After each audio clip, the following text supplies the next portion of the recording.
வணக்கம். இந்த நாளில் சின்ன சின்ன வெளிச்சங்களில் இன்னொரு புதிய சிந்தனை தெரிந்து கொள்வோம். இறைவனை விட்டு அல்லது இறை நெறியை விட்டு நம்மை பிரிப்பது எது என்று கேட்டால் இமீடியட்டா நம்ம பதில் சொல்லிடுவோம், பாவம்தான். பாவம்தான் கடவுளையும் கடவுள் காட்டுகிற வழியிலிருந்து போகாம என்ன தடுக்குதுன்னு சொல்லுவோம். ஆனா பாவத்துக்கு மேலான இன்னொன்னு இருக்கு தெரியுமா?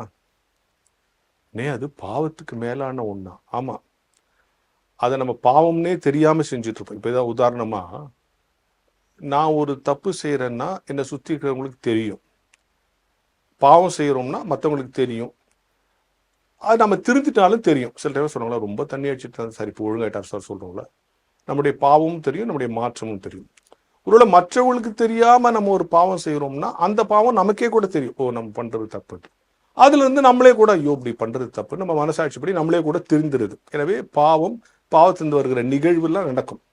ஸோ ஒரு பாவியை ஈஸியா கடவுள் மன்னிச்சிருவாரு, மன்னிச்சிருக்கிறார். விபச்சாரி பாவம் செஞ்சா மன்னிச்சாரு, வரி தண்டு வரல, இவங்கெல்லாம் கடவுள் சந்திச்ச உடனே அந்த பாவத்திலிருந்து விலகி ஒழுங்காயிட்டாங்க. ஆனா கடைசி வரைக்கும் இந்த ஆலோசனை சங்கத்துல இருக்கிற அண்ணா, காய்பா, இந்த வேத பாரகர், இவங்க எல்லாம் பரிசெயர்கள்லாம் திருந்தவே இல்லை.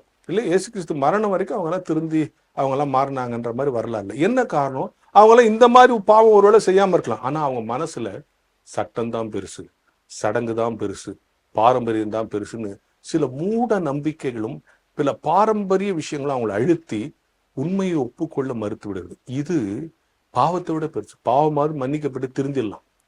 சில தேவையில்லாத விஷயம் அடமெண்டா பிடிச்சிட்டு இருப்பான் பார்த்தீங்களா, அவனை கடைசி வரைக்கும் திருத்தவே முடியாது.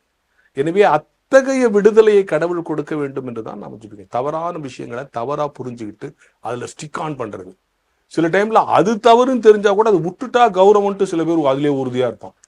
எனவே நல்லா புரிஞ்சுங்க, பாவத்தை காட்டிலும் விழிப்புணர்வு இல்லாத மூட நம்பிக்கையும் தேவையற்ற தத்துவங்களையும் சடங்குகளையும் கெட்டியாக பிடித்து கொண்டிருப்பது பாவத்திற்கு மேலான பிழையை அல்லது பாவத்திற்கு மேலான தீமையை நமக்கு கொண்டு வந்து சேர்க்கும் என்கிற ஞான வெளிச்சத்தோடு இந்த நாளை தொடங்குவோம்.